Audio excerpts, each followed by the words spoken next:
When a game is out for more than a couple of years, the average skill of the average player tends to go up.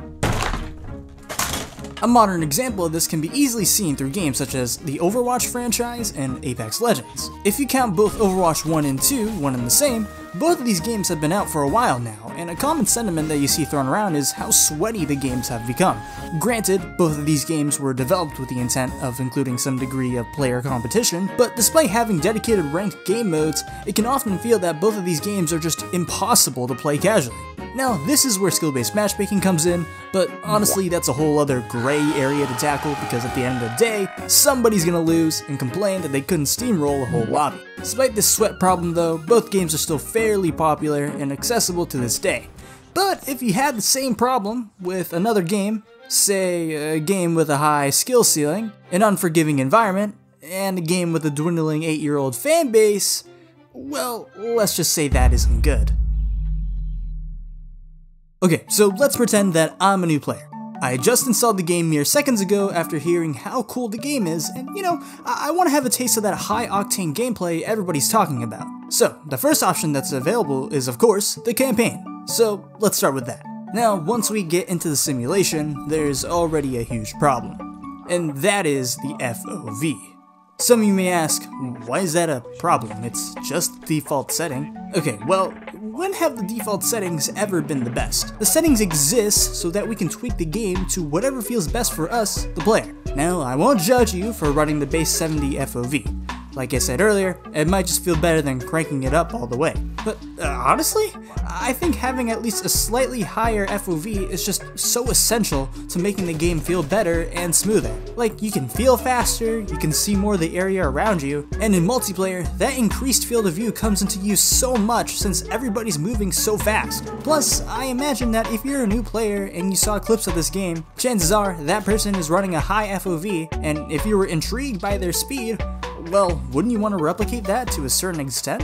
And yet, the game doesn't really tell you that until you go into the settings themselves. Hell, it's even slightly discouraged by the game itself, which tells you that increasing it may impact performance or your visuals. But unless you're running on an absolute crap box, this has little to no effect on the game performance whatsoever. Moving on though, you're introduced to the cornerstones of the movement system through the gauntlet. And don't worry, I'll be talking more about the movement later on. After you finish training, you head into the next level, BT7274. This level serves as a nice environment to start familiarizing yourself with the basics through the big terrain and the pilot ghosts that will pop up every now and then. At the end of the level, you're also introduced to your first taste of Titan combat. However, it's a pretty small dip in the water, and it's not until the next level where you can actually tussle with more of the big boys. And yeah, when it comes to teaching you the very basics, that's pretty much it. By the end of the campaign, you can get a taste of pretty much every weapon in the game, and all the Titan loadouts are there as well.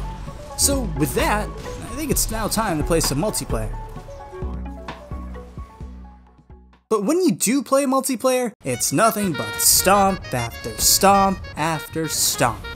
And when you're not getting stomped, you're getting nothing but carried. And for most people, this is what entirely dictates their experience with Titanfall 2.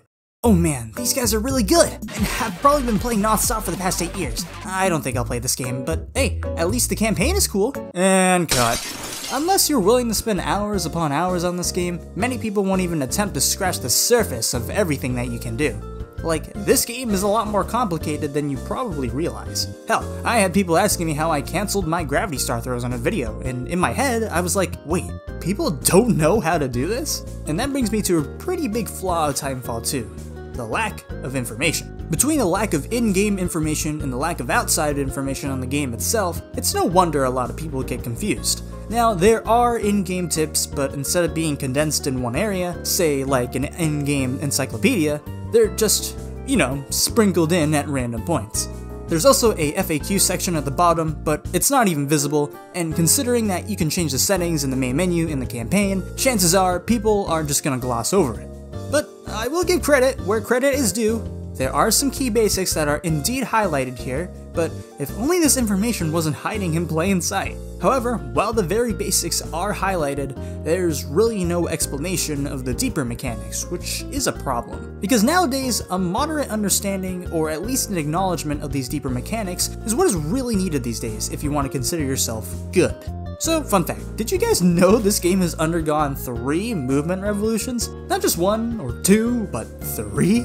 I mean, just the thought of that is kinda insane when you realize that this game has such a complex movement system that warranted 3 eras of moving fast. But yeah, the average Joe isn't gonna know what lurch tech is or tap strafing is, so when they're gonna be faced with something like this, yeah, it's hard to stay positive. And that brings me to my next point. It isn't just the veterans that are pushing away the new players and widening the skill gap. This game is just sometimes questionably designed. One of the biggest offenders of this is the very quick time to kill. With most multiplayer shooters nowadays, devs usually try to find a balance when it comes to kill times. If the kill time is too short, then it feels like there's a lack of skill in shootouts. However, if the kill time is too long, then it can feel too forgiving and drawn out.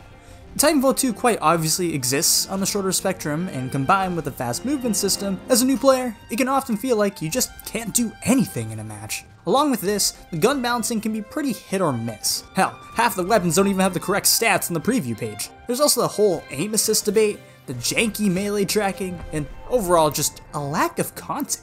About a third of the maps in Titanfall 2 are just re-releases of maps from the original, and because there's so little maps in the first place, it doesn't take too long to get sick of them. There's no Titan drop limits in any game mode, so more often than not, veterans can easily snowball, and being a poor little pilot at this time, those stacked enemy Titans can feel impossible to kill.